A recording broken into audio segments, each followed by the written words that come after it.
work, or go to, okay. If you live, work, or go to school, and I'm going to also record. So when you're, Susan, if someone else is recording, am I also recording? You should be able to record.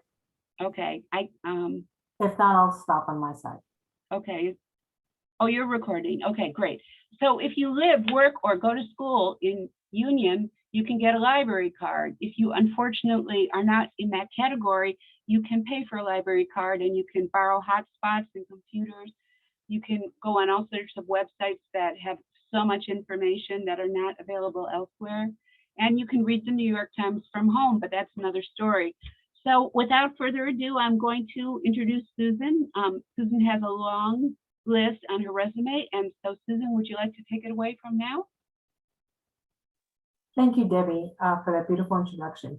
Welcome, beautiful ones. It is great to see some beautiful smiling faces. If you have the capacity to turn your camera on, the interaction would be greatly appreciated. Of course, if you don't, that's fine too.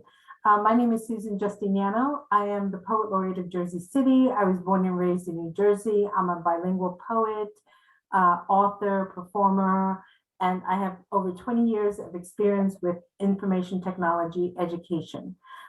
So I spend my full-time gig training adults who are tech shy in different types of applications and things that we use in corporate America. So I decided to move that into my creative life and take some of that experience and share it with creatives, as well as for personal use for people who want to learn a little bit more about the things that are going on. So I'm going to share my screen right now, and you're going to see the PowerPoint presentation. And let me just do this. Okay, so here, today what we're going to be covering is Project Management Basics 101. There is a lot involved with project management. So we're going to touch on the basics. We're going to talk about the different things that are involved. And you're welcome to either ask questions in the chat or to unmute yourself and ask your question. I will stop periodically to see if there are any questions. I want to make sure that none of us are overwhelmed with what's going on. So the next slide is about me. And I don't know, my computer is being very slow. There we are. Here we are. So let me do this. Let me just hide the navigation bar. That'll help a little bit. And let's see if I can get this into, let's see. Hide the floating navigation. There we are. And let's put this in presentation mode. There we are. Sometimes technology doesn't work exactly how we like it, but that's okay. We become used to those things, right? So a little bit more about me. I utilize different platforms, Google being one of them. Disclaimer, I do not work for Google. I do not work for any of the companies that push those platforms or anything along that line. I am an independent entrepreneur based in Jersey City, and I want to share my experience with everyone as far as all these different elements are concerned. So just some community agreements. How did you hear about this workshop? If you could put that in the chat, that's information that Debbie can utilize for her demographics and for her reporting, so that we can continue to bring you programs just like this one and other relevant programs. If you want to just put in some information just to share with your community, where are you tuning in from, a little about yourself, something that you might want to learn and take away, and just a little bit about what you know about project management. Although it's an intimidating word, I think we know more than we give ourselves credit for. And then something fun. For example, I have a dog who is named after the most famous cat in the world, Selena Kyle, Catwoman. So just a little bit of fun there, just to share with everyone. So let's talk about our community agreements. It's important to take care of yourself first. Be engaged. Ask your questions. No question. I'm sorry, Susan, we have a request to open up the slides. They're cut off at the top. Can you go full screen on your slides? Actually, let's see here. We have the side view. It needs to be in presentation mode. Okay, hold on one second. Let me just correct that. From Londa. Thank you, Londa. Thank you for bringing that. Let's see, I thought I had done that. There it is. Yeah, are we good? This is, well, Hold on. here's, Let's see. we're seeing the next slide, and the current I slide is, see. Okay, hold on one second. So let's correct that. Let me just stop sharing my screen here. Just 1 second. And let's correct that. Adele, thank you for your note. So first thing, we're going to hide the floater. And now we're going to go to our presentation mode. I'm working with 2 monitors, so sometimes it looks like it's working on one. Sure. We've all had this experience. Yeah, right. Okay, so we're still seeing, let's see, display settings. In the meantime, we can all be organizing our thoughts about how much we love Union Public Library. Okay, that's right. So let's stop doing that. Give me 1 more second here. Let's find another way to do that, shall we? Please, thank you.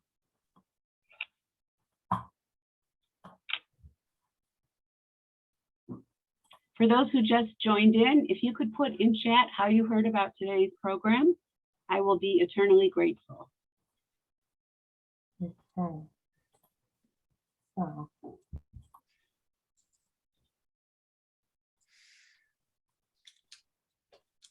Okay, so what you should be seeing now are the slides, right? And with the sidebar on the left-hand side, correct? That's correct. Okay, so we'll keep it that way for now because that's probably until I adjust the settings, and that'll take a little too long to adjust the settings at this point. Okay, great. Okay, so we're going back to our community agreements here. Let me just collapse this. Okay, so we're talking about our community agreements. Our community agreements are ask your questions, make your comments, please share your information. Anything is welcome. If you have a question and you need me to stop, please say hold, so that I know that you want me to stop right at that moment and you have a question or comment about that. Come as you are. Everyone is welcome in whatever capacity that you can join us, whether it's you want to be vocal by using your microphone and turning your camera on, or you want to just interact in the chat, whatever works for you. And feel free to ask your questions in addition to test your knowledge. If it's something you think you know, ask the question anyway.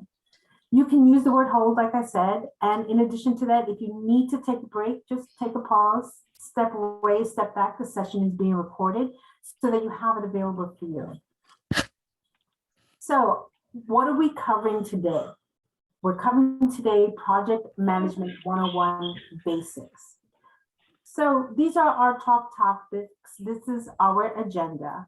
And what we're going to be covering is what is project management, what tools and resources are available, what are the different phases of project management, and what's the importance of project management? Why is it important to us? Oh, so something happened there. Okay, so we're going to skip over that one. Okay, so we're going to start with what is it? What is project management? What defines a project? A project is defined by specific and finite activity that produces an observable and measurable result under certain preset requirements. That's a whole lot of language for project management, right? A project is usually deemed to be successful if it achieves the objectives according to their acceptance criteria within the agreed time scale. So let's go ahead and let's talk about what that means in plain language. A project is something that you work on that achieves a specific goal. It's within a specific timeline. So let's say, for example, some examples of project management on a personal level could be a wedding, because it has a specific timeline. It has specific definitions. It has different moving parts and requires resources, specific type of resources. Another example of project management is buying a house. So if you go ahead and you're buying a house, that is a specific project because it requires research, it requires budgeting, it requires different things, different moving parts and resources as well. On a professional scale, if you're an administrative assistant, an executive assistant, if you work as in different types of areas, technology, media, and all different areas in the library, for example. You have different projects. You are given, you talk about things that you want to accomplish within the year, within a quarter, within a specific time frame. And there are things you want to do to get those things accomplished. So all those things can be defined as projects. Any questions? Okay. So let's go ahead and let's talk about, okay. So let's talk about what defines a project. So a project is temporary, as I said. It has a unique deliverables. And what are deliverables? Deliverables are the goals and metrics you use to achieve your project. Your project is big picture. This is what I want to achieve. Your deliverables are, this is how I'd like to achieve it. Your tasks are the daily things you do to accomplish what you want, how you want to achieve it, to get to what you want to achieve ultimately. So it comes in layers, it comes in different areas, and these are things we do every day, probably without even realizing that we're actually doing that. So as we're moving along here, we're going to learn about these different aspects. So in addition to that, we can be defined, our projects are defined by specific activities. And we covered that one already. I don't know where that one popped up again. Okay, so let's talk about why project management is important. Project management is an application of skills and knowledge that allows a company, an entrepreneur, a person, a creative to be competitive in the market that you're in. So there are different categories of a project. One of them is the initiation. When you first conceive of the idea of doing the project, you first conceive of accomplishing something, putting together a video, an anthology, a book anthology, putting together a catalog of books, putting together for yourself the things you want to accomplish. You have a goal for yourself. I want to buy a new car. So that's the initiation. That's the thought comes in. What do I need to buy a car? That for me would be a project because there are things that are involved in buying a car. The planning stage, how do I get there? How do I start to achieve? What does it look like for me? What is the roadmap? What is the timeline for those things? That's the planning. What are the resources I'm going to use? What's my budget? How am I going to get all these things done? And then you want to talk about the execution of your project, where you take each step that you're going to do to accomplish your project. That's the execution of your project. And then what you want to do is make sure that you're controlling things. You're controlling your expectations. You're controlling your timeline. People are being accountable. You're controlling your money, your budget, and your resources. All those things, like I said, we do them every day. We just don't realize it. We don't put them in this context. And then you want to close your project. Closing can mean a lot of different things. It could mean that you're taking it into the next year, into the next fiscal year, into the next quarter, or you could take it into your next financial year, where you're depending on certain things within a 12-month period to accomplish something in the following year. So what you want to do is close it, close all your expectations as you move along. So there are things that you can utilize, and one of the things we're going to talk about is Google Workplace, and how to manage and how to then lay out your project. Any questions? Okay, so let's talk about defining and planning that can make your project accessible, that can make your project useful. So, and defining everything and planning can make or break your project. What does that mean? Make or break your project. Making your project is achieving all your goals within the time frame that you've set, within the budget that you've set, with the expectations that you've set. Breaking a project could be you're way out of budget, could be that your expectations are unrealistic, or the expectations of the project are unrealistic. It could be that the resources that have been utilized and engaged for this project aren't really accomplishing what it is that you want to accomplish. So those are different ways, and we're going to go over different things. So you want to make sure, and I put some things on this slide that are important to achieve what you're looking to achieve. Clear communication, have a clear plan of action, have defined timeline, have defined information. You want to manage your resources, and how do you manage your resources? We'll go over that briefly. You want to make sure that every step of the way there is accountability. And what does that mean, that accountability? If you and I are working on a project together and I know your strengths and you know my strengths, so I'm going to do those things that are within my strength, and you're going to do those things that are within your strength. So the accountability would be, okay, you said you were going to do this by this date and have this completed. So the accountability is, okay, so what's going on? What's the status? What help do you need? How can we move this along to accomplish? That's accountability. So then you want to talk about budgets, money. Money is important to talk about because when you're dealing with any type of project, it's important to keep in mind the budgetary confines, the budgetary requirements, things that are important. That's why it's important to do research for your project. And we're going to go over what that looks like in just a moment. And then, of course, you want to have clear expectations of your timelines, clear expectations of your project itself, where you know if it's something after you research, you find you in your head say, I can accomplish this in 6 months. And it hasn't been done realistically, and it's the first time you're embracing this concept, this idea, this new project, maybe dial back your expectations a little bit. Better to dial back your expectations and have clear, relatable expectations and timelines. Within 30 days, what can you get accomplished? Within 60 days, what can you get accomplished? Within 90 days, what can you get accomplished? And on, depending on how long your project lasts. So those are the top things that I've learned working with project management within the last 20 years. Those are the things that I find are the most important things to keep in mind and understanding. And if you're following along, this will be provided as a PDF to everyone. I'll send it off to Debbie and then she can share it with everyone. So let's talk here also about why it's important. So according to these statistics, 9.9% of every dollar is wasted due to poor project performance. So we want to avoid that. None of us like to waste money, right? So we want to make sure that we have our dollars in check. We want to make sure we have everything.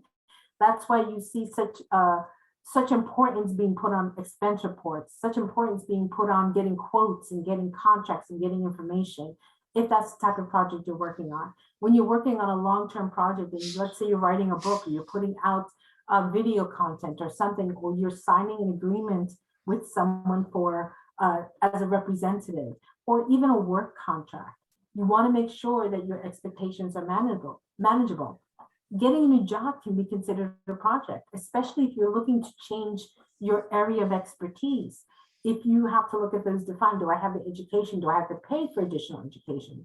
Do I have to pay for a uniform for my new job? What are the resources that I need to encompass? What's my budget going to allow? What then is my salary? So what is the outcome? The outcome is to get a job that's going to meet all my expectations. So that in itself can be a job, especially if you're brand new to the work market. You want to be able to understand what's happening in addition to accomplishing the things you want to accomplish for yourself. So if you look at these statistics, there are a lot of different ways, a lot of different reasons why project management is important for the things that you take on a personal, professional, and entrepreneurial level.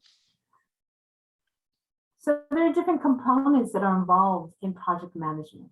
You want to be able to execute. You have tasks that need to be done. You want to list your priorities to make sure that they don't conflict with other things that are happening. Whether it's you always hear about work-life balance. So how do you define work-life balance? Through your priorities. What needs to be done now?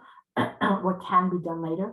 What would be nice to have done? So you want to have a plan, a clear plan of action. So if anything goes wrong, you know you can go back to your plan and achieve those things or go back to where that is. You can also have your goal settings. That's important. You can initiate your project. You want to be able to monitor and control everything that's happening. And then you want to make sure that you complete your project, because I don't know about you, but I don't like to leave things undone, half done, incomplete, if I know that I can achieve something and get it done. So as we're going on and we're talking about the different areas of project management, there are 5 phases to project management. And in those phases requires different things, different resources, different timelines, different expectations. So phase 1 is you want to initiate your project. So how do you initiate a project? You want to have your project charter. What's a project charter? Project charter are the expectations of your project, the list of resources that you're going to use, any research or resources that you have, the tools that you're going to utilize. You want to determine who the stakeholders are, who's involved with your project. If I'm working with Debbie at the library and Debbie wants to accomplish specific things and Debbie gives me an outline of the things that she'd like to have accomplished, that would make me a stakeholder because she shared that with me with the expectation that I am now part of that project. So we talk about the different things, we talk about the expectations, we talk about what a business case looks like. And a business case is simply how is it going to be implemented within the organization itself. You want to set up a 501c3, a nonprofit organization to help people in your community. So you want to have all that laid out. You want to have that clearly planned and talk about who your resources are, who you're going to utilize, what you're going to utilize, where you're going to have it. So then phase 2, you want to do the planning, the nitty gritty, the planning of what that is. If you're opening a nonprofit, what is needed for that? If you're looking for a specific location, what do you need to do to accomplish that? What are the steps for that? You want to talk about your specific budgetary needs, your expectations within that budget. If I get a grant for $10,000, I can't have a budget that's $15,000 unless I have the other $5,000 covered in a different way. So that's the importance of having a budget, to make sure you have everything in place and that you have a clear understanding and expectation of what's going to happen. There's less fear when you have everything planned out and when you have an understanding of what it is you're dealing with. So then you want to be able to identify the different things in order to move into your execution of your project. So what does that mean? That means, okay, I've got my plan, I've got it lined out, I've got my budget, and now it's time to start. My start date is tomorrow. So what's the first step? Now I want to execute my project. What is the first step in that? So you want to be able to allocate those resources. If I know I have a team of interns and I need a ton of research done for this project, I know I'm going to allocate that to my interns. If I have a resource that's coming in, a realtor, for example, because I want to buy property, I want to allocate, tell my realtor, this is what I'm looking for my project. I'm opening a nonprofit, it's going to be a brick and mortar, and this is what I need. These are my expectations. So then there are the specific tasks that you have accomplished, that you want to have accomplished for yourself as well as your team if you're working with a team. And third-party people, third-party expectations, the tasks that are given. When you give someone a task, you're telling a realtor, for example, this is your task, you're going to find me this space, you're going to provide me with some information on that. That's your task. And I need that done within 30 days in order to meet my goals. I have my interns that are working on research. I need research on these different topics, and we have 7 days to get that research together in order for me to move on to the next step, in order for us to move on to the next step. So you can assign these tasks to different people, and I'm going to show you how to utilize Google to do something like that. So then you want to be able to control now everything. You have all your moving parts going, you have everything moving, you have your timeline going, you have your expectations and your tasks out. Now, how do you want to be able to hold accountability and control those things? Make sure that your expectations for your budget aren't going crazy. You want to monitor your budget. You want to monitor your resources to make sure there's no waste going on with your resources. If I have 5 interns and I don't need 5 interns, but I'm paying 5 interns, I'm going to find a way to utilize those other 2 interns. Either that, or I'm going to make the tough decision to manage that budget. I'm going to say, okay, I really don't need 5 interns. It's been 30 days. 3 of them really produced work that really is important. So I don't need the other 2 interns if I can't find anything else for them to do, anything else for them to accomplish. There's always something for someone to do in a project.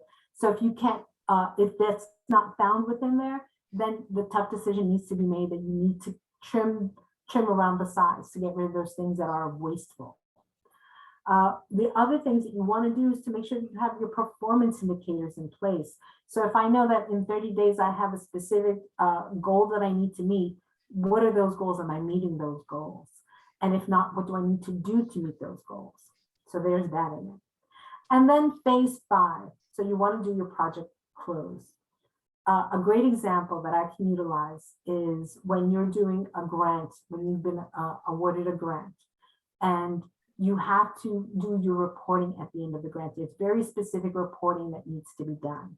So when you close your project, you want to make sure that you have your reporting done, your reporting in place, where then you're sharing the information with everyone and with the team. And if you have someone that you're reporting to, you share that. Or if you submit it as a grant, or you keep it for future financials, you keep it for the growth of your company, your annual report as an entrepreneur. You can add that information to your annual report. You can have all that information packaged and ready to go. So if you decide one day as a project manager, you can take on a project for someone else and work as a consultant, you already have the expectations, you have the understanding. And reporting is very important. A lot of people don't like that little nitty gritty, that little tiny bit, that very intense work, but that becomes the most important thing. And that's something that I learned to love, something that I really love and enjoy about project management. So then let's talk about what the basic tools are. And the basic tools and resources for project management. So resources are not limitless. There are limited resources in project management. And the reason for that is because you don't want to exhaust your resources and you don't want to exhaust the money that's involved. You don't want to exhaust your budget. So there are two types of resources that are available to us. There are the tangible ones, which are those you can see and touch.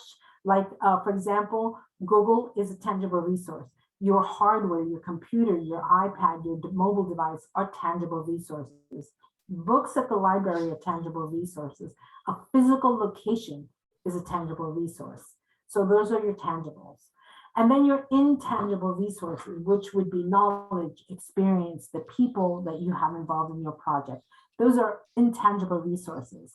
The research that you want to do, any of the information, any lists that you have, like Debbie's collecting emails for the newsletter, that's an intangible resource because that's something that is collected and can be utilized and is very important, but it's not something you can physically touch or hold in your hand.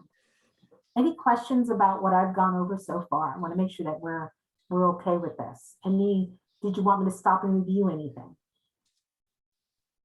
No? Okay. Any questions in the chat, Debbie? Yeah, I put some questions into the chat. Okay, so go ahead. You're welcome to share them. Okay, so the first question is the approach that you're talking about seems like it's a waterfall approach. Was wondering if you could highlight what the differences are if you're taking an agile approach.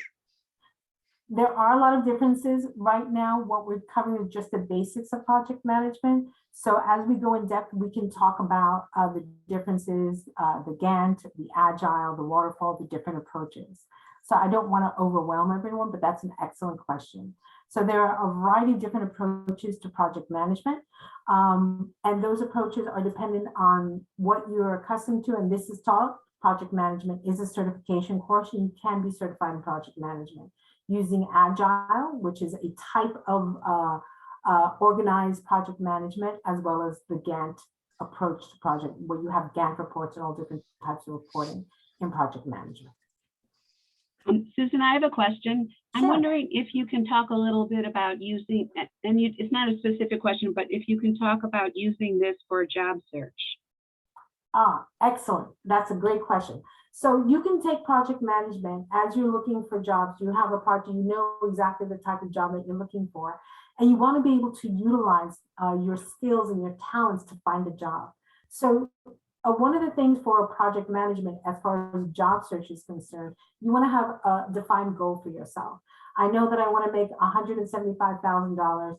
I know I want to work in this type of city. I know I want to work in this type of environment in this field, my field of expertise, for example.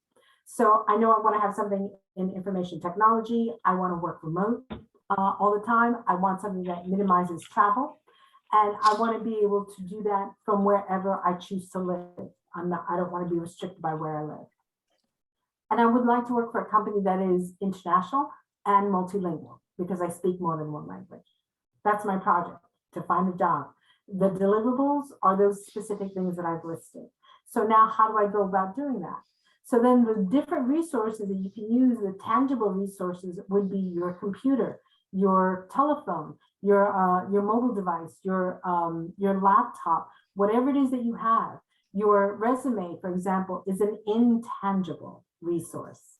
your experience, intangible resources, because those are things that are important to achieving your goal without actually being physical, necessary, touching things.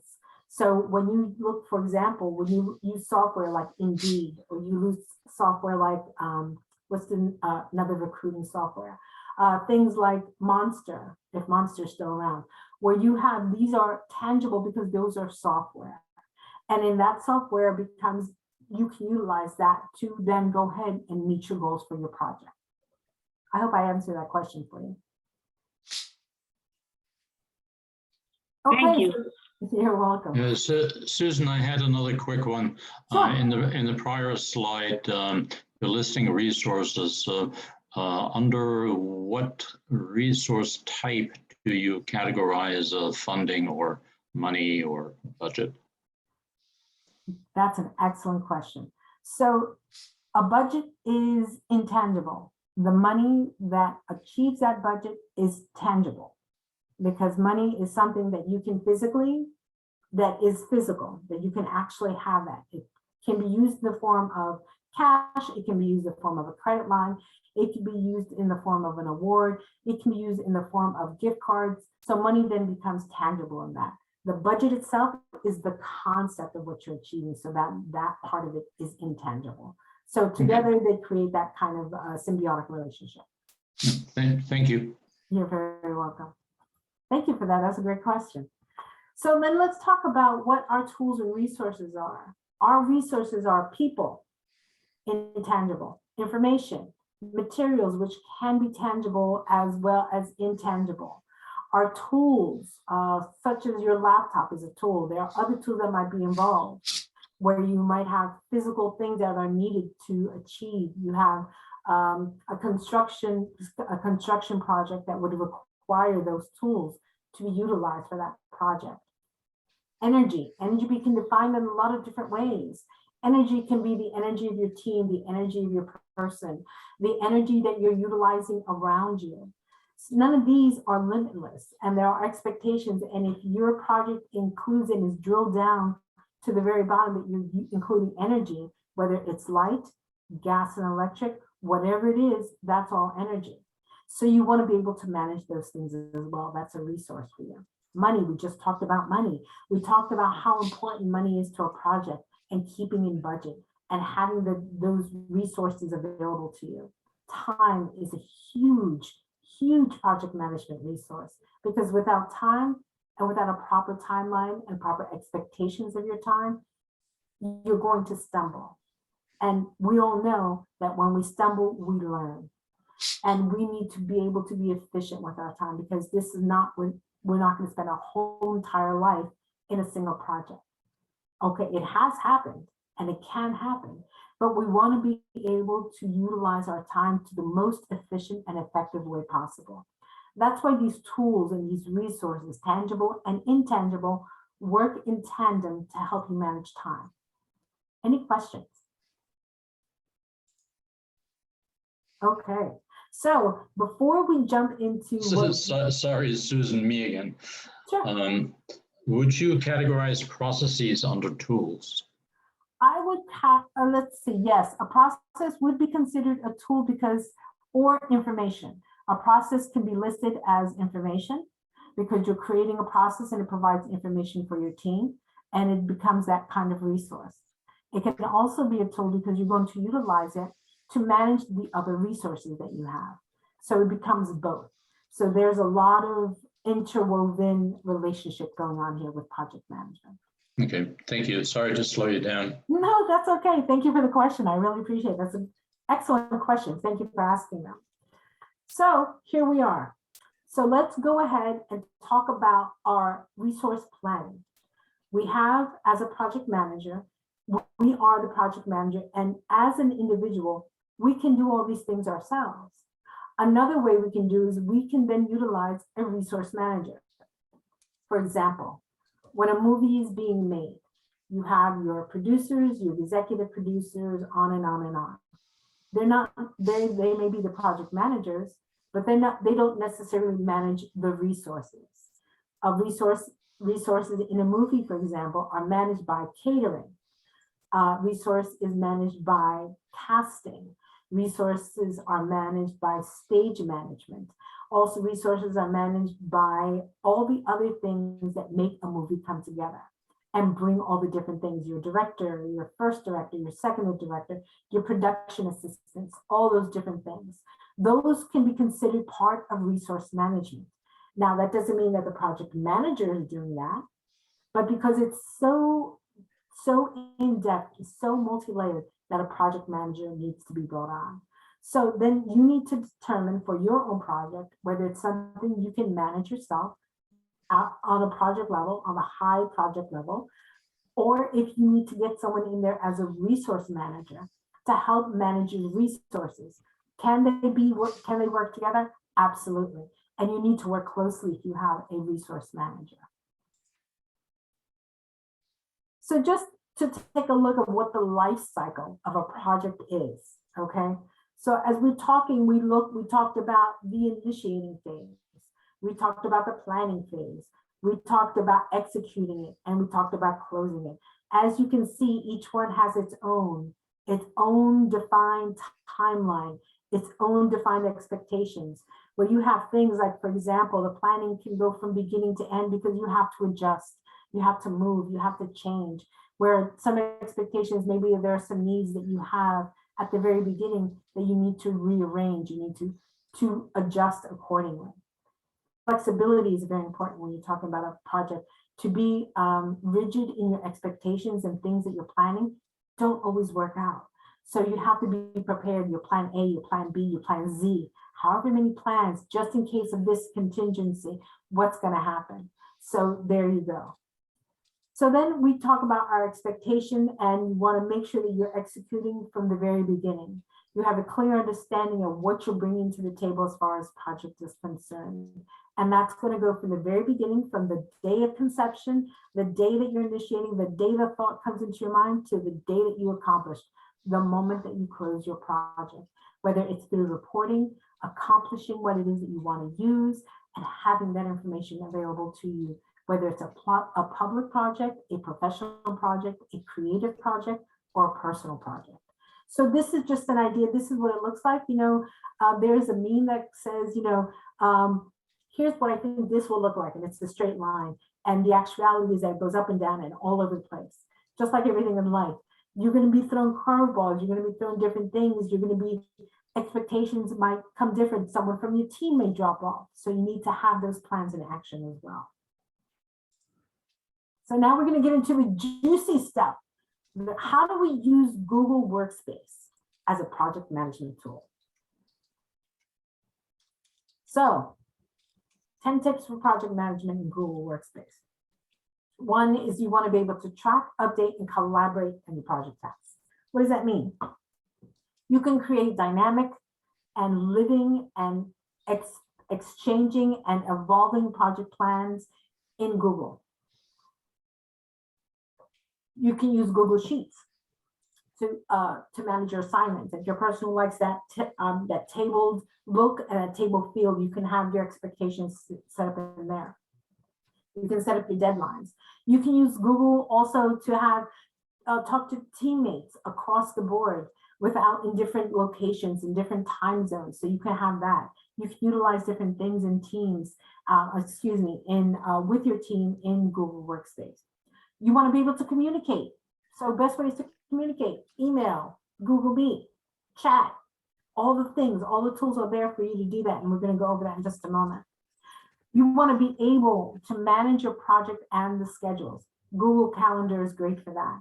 And I'm going to show you some tips and tricks about Google Calendar you maybe didn't know about. So you want to be able to share your documents, share your folders, share your information, gather your information, your research, your PowerPoints, your PDFs, all that information in one place. Google Drive is great for that. And we're going to go over what that looks like. And then you want to be able to find your emails. Emails seems like a very straightforward, I get a mail, I answer it, I delete it, right? There are some tools in your Google email, in your Gmail, that you can utilize to help you manage your projects directly. And I'm going to go over that really quick. So then you want to be able to create presentations. You have a presentation, you need to do a deck, a presentation deck, an elevator pitch for something. An elevator pitch is a abbreviated presentation, 2-minute presentation that you're going to do with someone, right? To get to accomplish what it is you want, to get the money that you need for the funding for what you need or anything else. You can also utilize things like YouTube to create videos, whether it's video presentations, whether it's a video press release, whatever it is that you want to accomplish, recording a session just like we're doing today in order to share it with others. So there are different things that you can utilize in there. And then you can build a project website. You can do that where you're talking to your team directly. Now, some of these items in Google are free and come already with a package. Others you have to pay for. So like I said, I don't work for Google. I don't have any affiliation with Google, with the exception of using their products and having a paid subscription with them. So there are things that you get for free in Google. There are things that you have to pay for in Google, just like everything else. So what you want to be able to do is you want to create those documents. You want to collaborate on those documents. You want to be able to share those documents in real time. And you can do that directly in Google by using Google Docs. And then you want to have your meetings. Google Meet is great for that. And it's part of your Gmail. And you can schedule on your calendar, and I'll show you what that looks like in just a moment. So you can do those meetings. And then you want to prepare your team. If you're sending them a calendar invite to a meeting, you want them to be prepared. So instead of sending a separate email, you can send attachments to a calendar invite in Google. So you can utilize those things, so different things. So any questions on that? Hey, Susan. Yes. Hey, let me ask you, when you're talking about using Google's workspace tips, and I guess there's also other tools like with Microsoft and things like that. Do you find yourself in a project using one tool for one thing, one component of project management, another one for another, or do you try to just stay? That's a great question. In the last 3 years, I have learned to use the Microsoft suite of products for project management. And that's something that just really came into birthing, into existence because of remote work, because of the situation. I also use another platform, which I absolutely love. It's called Podio. Podio is an amazing platform as far as I'm concerned because it provides applications. You can customize certain things with it. You can create a workspace where it is for your project, and you can have multiple workspaces. Where is Google? And let's see here. I'll show you. With Google. And let me just share my screen.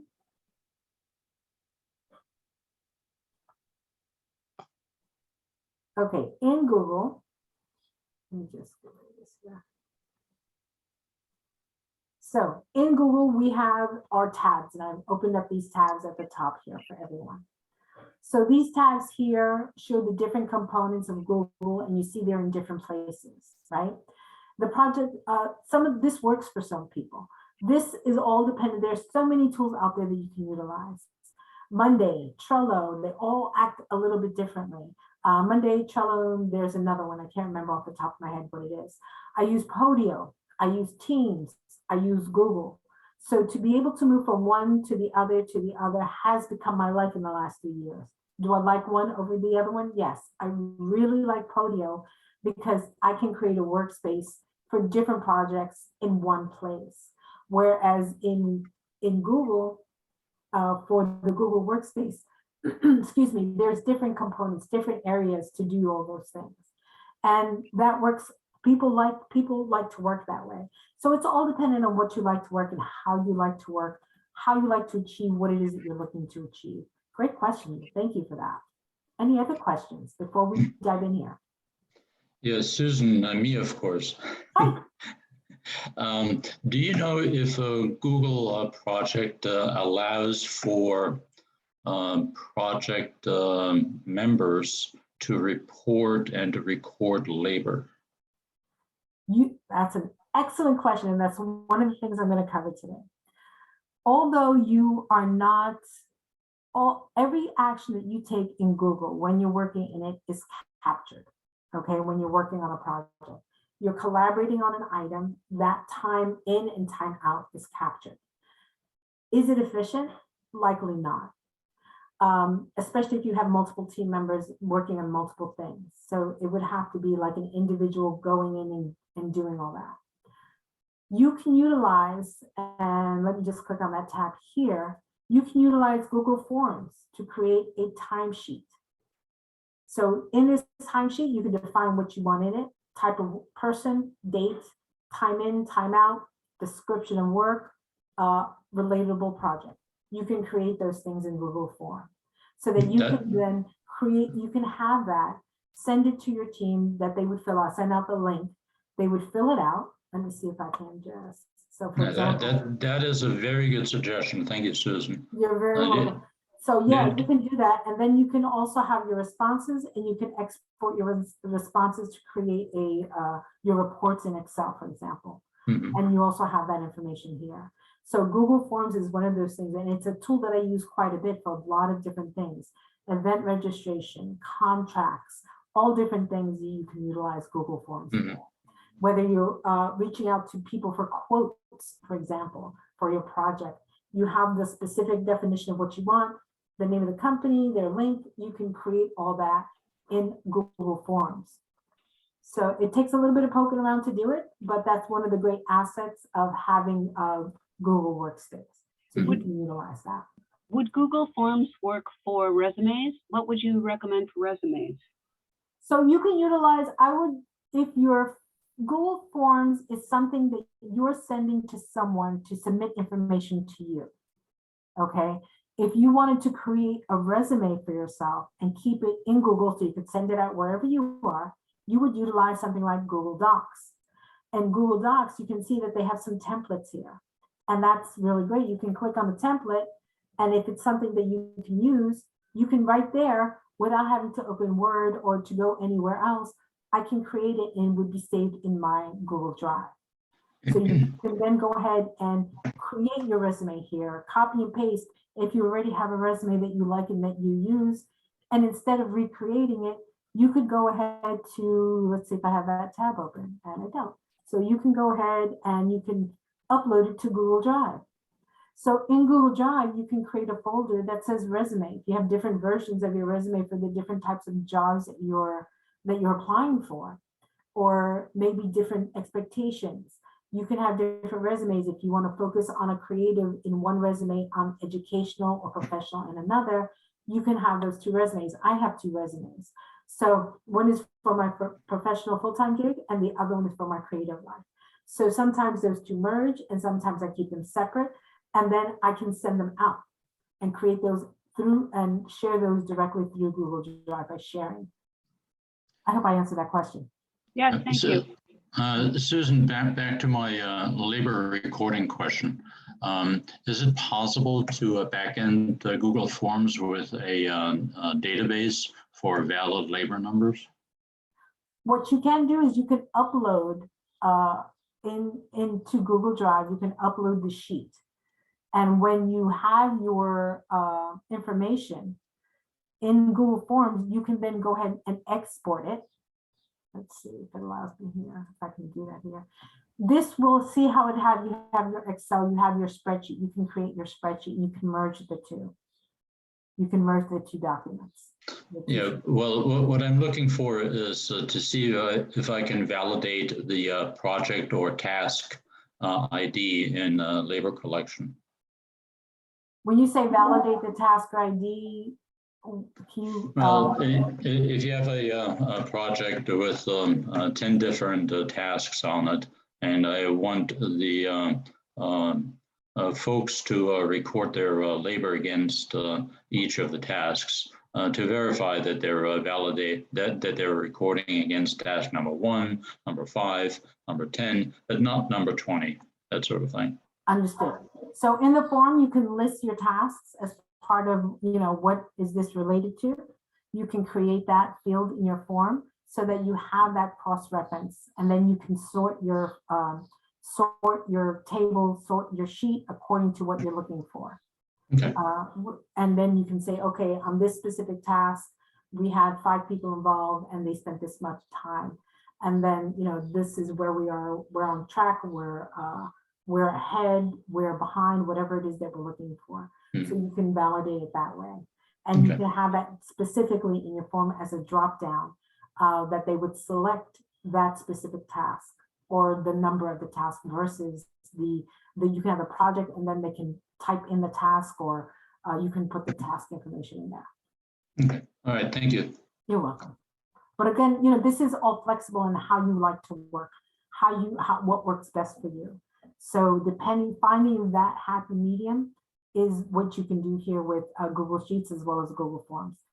Another way that you can validate tasks is through calendar. You can go into your calendar, and this is what my calendar looks like, and I'm showing July 31st. You'll notice here on this day that there is the left-hand pane, which shows our calendar as well as our menu and our other items here, what calendars I'm looking at, which ones are being shared with me. And on the right-hand side, there is a task icon. Google is not as advanced as some other applications like Microsoft with regard to tasks. But if you have a shared calendar, and you can do that in Google as well, if you have a project management calendar that is associated with a specific email address for your project or a specific Google ID for your project, you can share this calendar and they can add the calendar to overlay on their own personal calendar so they can see when things are expected. You can create your task by clicking on tasks. You can create a new task. You can put when it's due, how it's due, and by whom. And that's helpful if you're sharing a calendar. You can't share a task from one Google account to the other, but you can share a calendar with the Google tasks in them. So that's another way you can do that as well.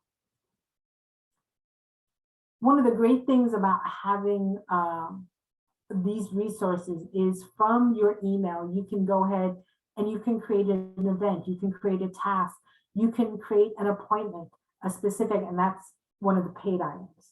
But if you wanted to create an event, you would simply click on it and then enter your information. Here's where I said that you can add information and attachments, and you can define it, you can title it, you can then add your guests, whether they're within your collective of resources or whether they're third-party resources. You can add a Google Meet.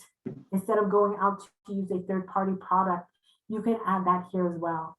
If you wanted to add a specific location, you can add the location for that person. You want to add a description or attachments. So if I wanted to add attachments, I could do that. And then it'll pull from a Google Drive any attachments that I will need to share with them, whether it's an agenda, whether it's a task list, whether it's a graphic, or I can add links. So I'm going to just click here and go back. I can add links in here as well under description. And then I can define what calendar. I have multiple calendars that I share with people that people share with me so that I can define the calendar that it's going to show up on. So and then you have more options. We have a tremendous amount of options that are available in Google Calendars. So you can utilize this space to block up your calendar. If you share your calendars with others, you need to set up some alone time. You need to find some time with your team. You can do that here. That's like your scheduling assistant. If you're familiar with Microsoft Teams or Microsoft Outlook, it works the same way as your scheduling assistant. You can select something that's all day. If you want to retreat with your team as part of your project, you can select that here. If you're out looking for a job and you know you're going to be on interviews all day, so you want to make sure that you don't have anything else scheduled for that day, you can block off an entire day. You can repeat something. If you know you want to do a follow-up on something specific when you're on a job search, you want to follow up on the status of an application submitted. You want to follow up on something different. You want to follow up on when you send your resumes out, when you send your information, when you do job searches in different areas. You can schedule that as well as a repetitive task. There are a lot of different things that you can do here. So in addition to having Google Calendar, Google Drive, Google Meet, and Google Chat, which you can chat with your team members, you can chat with someone. Some meetings are held on Google Meet, so the chat can take place beforehand if that's going to happen. I've had many chats, as you can see here. I've had many chats on here. one of their products. So docs, sheets where you can create your forms, you can create a to-do list to share with your team and keep it in Google Drive. You can create your budget in here, and you can create different things. If you want to create a list for yourself of who you applied for, what information you sent them, if you have a contact number, if you have a contact name, what your follow-up date is for that job, so that you can have it all organized for yourself. What are the requirements for that? And that's going to go into what we're covering next month. Next month, we're going to talk about research, and we're going to talk about cover letters when you're applying for a job. A job is just as lucky to have you as you are to have them. So you should be happy where you work. So how do you find those things out? How do you create a cover letter that then impacts what you're looking for? Impacts and makes an impact, makes you stand out from everyone else. So next month, in July, we're going to be covering those things. And this is where something like this, where Google Sheets and Google Docs comes in and Google Drive comes in, and your calendar. So these are different resources that can be utilized for that as well. So we're going to go more in depth into that next month. Susan, can you stop sharing your screen for a little bit? Oh, sure, no problem. Nearing the end. Stop share. There we are. Wow, that went fast. Thank you. Do you have more to this presentation that you wanted to say, or is this a good time for a UPL, Union Public Library commercial? Well, we can open it up for a couple questions, and then I see Susanna has a, hi Susanna from California. Good to see you. Good to see you too. Yeah, I had two questions. One was, you mentioned a platform, it sounded like Podio, but I didn't quite catch what it was. That was question number one. Okay. So it's Podio, P-O-D-I-O. P-O-D-I-O. Okay. Yep. And the it's other question, free up to a certain amount. Okay. And the other question I had is about privacy and confidentiality of the different Google products. Like, I know when I use Google Chrome and I search something, I immediately get all sorts of ads for anything related to my search. So I've been a little hesitant to use some of the Google products because I was just wondering how confidential the data is. And I'm wondering if you could speak to that. Like, are these closed products, or do they communicate with Google as Chrome does? Every product communicates with its motherland, as it were, with its house. So anything that you do in Google, there are analytics and do capture analytics. You can define from your settings what your privacy settings are.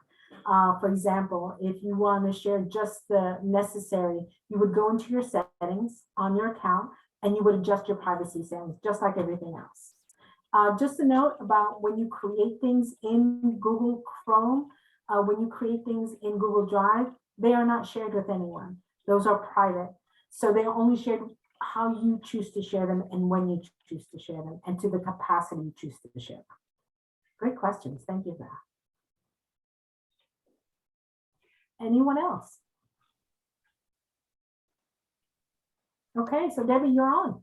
Okay, nothing more fun than a Union Public Library commercial. So this summer we have a theme, which is Oceans of Possibilities. And we're going to do everything from a historian with, who knows about Gertrude Ederle. Gertrude Ederle was the first woman to swim the English Channel. And the historian promises me there's a lot of unknown things about her life that should be really interesting. We're going to do favorite places in New Jersey that you never heard about. We're going to do the great storms of New Jersey. And that is another one that's coming up in June. And we're also doing an on-site program on diabetes, that is, and nutrition. And that one's coming up soon too. If you don't already subscribe to our newsletter and are just relying on my emails from me or from Susan, please sign up for our newsletter so you can hear about all of our great programs and things like reading the New York Times from your home for free. So I want to thank Susan, and first of all, for a okay, will the recording be sent to us? Yes, is the answer to that, Camille. Yes, absolutely. So it will also be sent to those who don't have it and who weren't able to be here today. And it will be on Union Public Library's YouTube station, which I encourage you to look at because we have other of Susan's presentations available and many others related to job hunting. So thank you all for being here. We couldn't do it without you, and looking forward to seeing you at the next program. Thank you very much. Feel free Thank you, to put Susan. Thank you, everyone. Nice job, Have a good Susan. afternoon. Thank you, I Thank appreciate you, that. Thank Susan. you. It was great. Thank you. And Charmy, I will definitely sign you up for the newsletter. Anyone else, put it in chat. Thank you. Thank you.